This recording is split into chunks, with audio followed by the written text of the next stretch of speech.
ওয়া আন উমরিহি ফীমা আফনাহু।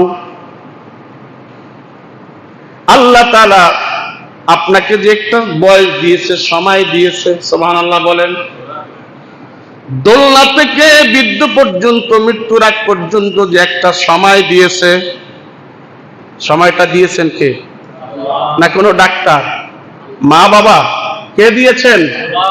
এই আল্লাহ বলতেছেন যে সময় দিয়েছি, এই সময়টা তুমি কোন কাজে ব্যয় করেছ?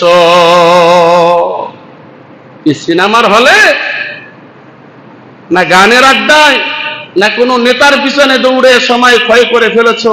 এটার জবাব আজকের তোমরা হাসরের ময়দানে সকলদের মাঝে একটু শোনায়া দাও। কি পারা যাবে? কথা বলেন না কেন? পারা যাবে? কি দিতে পারবেন তো? প্রস্তুত হন, প্রস্তুত হন, এগুলা দেওয়া লাগবে। 2 নম্বরে আমার রাসূল জানিয়ে দিয়েছে উম্মাত ওয়া আন শাবাবিহি ফীমা আবলাহু, যে যৌবন একটা বয়স দিয়েছিলাম, যৌবনের শক্তি দিয়েছিলাম, এই যৌবনবস্থা তুমি কোন কাজে, কোন এই যৌবনবস্থা তুমি কার পিছনে সময় নষ্ট করেছো?